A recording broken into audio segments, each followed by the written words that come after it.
is our strategy from day one, and it's what makes us different from the plethora of lithium companies out there in many ways. That it's one, hard rock, which is in Whistlejacket. Two, it's in the USA, which we've just been talking about. And three, we are primed to go because we've raised the money just recently. We've got the team intact and still ready to kick it off, and we're all systems go. So I think we're in for a nice ride in the next 6 months. Hello, you're watching Proactive. I'm joined by Ian Stalker, Executive Chairman of Bradda Head Lithium. Ian, very good to speak with you. You've returned grades of up to 4.24% lithium dioxide at Whistlejacket. How significant are these results for the upcoming drill program? Well, first of all, good morning, Stephen, and thanks again for hosting this. Look, we're getting more and more excited about our Whistlejack opportunity, our joint venture, of course, with the major Rio Tinto. Their company in the USA is known as Kennecott. That project seems to grow in opportunity every time we have a look at it. So recently, we took some more samples from areas where we identified spodumene, lithium-bearing spodumene in the rock. And as you say, these results come back as high as 4.2%. They weren't grab samples, they were channel samples, a lot of them. So they're a little bit more representative. But nonetheless, they have identified just a growing situation where I think as we move forward in Bradda Head, we will see some significant results coming out in the next 6 months. I mean, you've identified 5 additional prospective areas. Could Whistlejacket ultimately be much bigger than the current drill program suggests? Look, it's going to be bigger in my mind anyway. From what we've seen and from the work we've done on the ground, we certainly have got a very good project in our hands. Will it be one of the world's largest? No, it won't be. There's no point in waving our arms in the air and making bold statements of how great it's going to be. But it's going to be very good and very good for Bradda and very good for Bradda investors.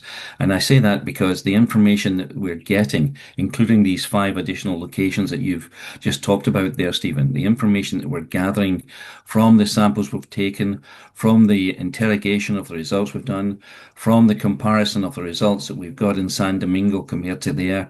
Just our knowledge has grown so much in the last few months while we've waited to get the drilling program up and running. I think there's a high level of confidence that there's going to be some significant intersections coming forward once we get this drilling campaign up and running. And it will be up and running this month. In fact, I'm optimistic that sometime in the very, very near future, that drill will be turning. Ian, with funding now in place, what can investors expect from the 2026 exploration programs at Whistlejacket, but also at San Domingo? Well, it's effectively that. We'll kick off in Whistlejacket because that we think will give us the best bang for our buck, as they say. We think based on the results that we've seen historically, the work we've done, that we're going to get pretty early on some decent intersections that will encourage us further. So the drill will start turning. It's been identified, and I know it's pretty close. So the drill will start turning this month. Over the next few weeks, we will work on that program of 5,000-6,000 meters of drilling to be done, and we will get the results coming out as a consequence. And so, in terms of what people can expect to see, is results coming from the drilling program, encouraging us that the infill drilling, because a lot of it is infill, we've already identified the exploration target with the work that was done previously, but this infill drilling will start to give us the opportunity of hopefully moving the drill results into a resource, a 43101, a compliant resource base, which is the starting point then of taking that project from exploration into resource, and then resource into study that takes us into the production scenario, which we are still targeting in our internal targets for the end of next year. And so that is really an exciting opportunity for us and an exciting future in the next 6 months. There's going to be sufficient results that I expect I'll be talking to you on a regular basis, Stephen. I mean, maybe moving aside from those projects, Ian, in Pennsylvania, you're accommodating a solar project while retaining your brine rights. How does this fit into your longer-term DLE strategy? Well, look, the overall strategy for us is to recognize, as we've always said, we are a USA-based lithium exploration company.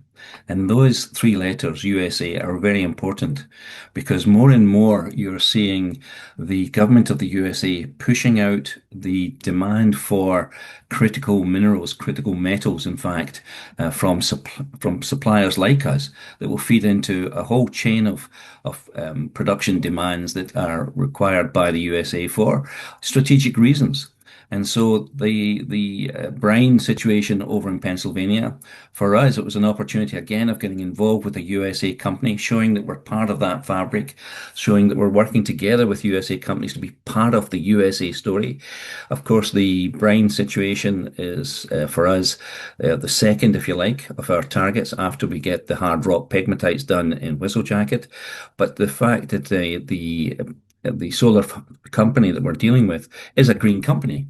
It's, a company that's quite a fair size, in fact, in the USA, and there's an opportunity there of going forward, perhaps interacting with them to supply material for their batteries that they use, for example, in their solar farm. So it's a building relationship, and there's no harm as well from our point of view. The convenience of it is that they will put up a solar farm on the surface, obviously, but it does not restrict any of our rights and access to get into the brines at a later stage. And of course, they're paying money for it, which we'll always take gratefully, and they will pay going forward. They will pay the annual fees that for renewals that will come up in the areas where they are working. So it's a win-win situation for us in several ways, but it's also a win in terms of working within the USA in that bigger picture. That is our strategy from day one, and it's what makes us different from the plethora of lithium companies out there in many ways.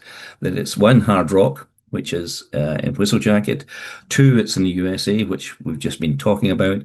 And three, we are primed to go because we've raised the money just recently. We've got the team intact and still ready to kick it off, and we're all systems go. So I think we're in for a nice ride in the next 6 months. Well, sounds like an exciting period for the company, Ian. I'm sure we'll be chatting again very soon. I hope so. That's Ian Stalker, Executive Chairman of Bradda Head Lithium.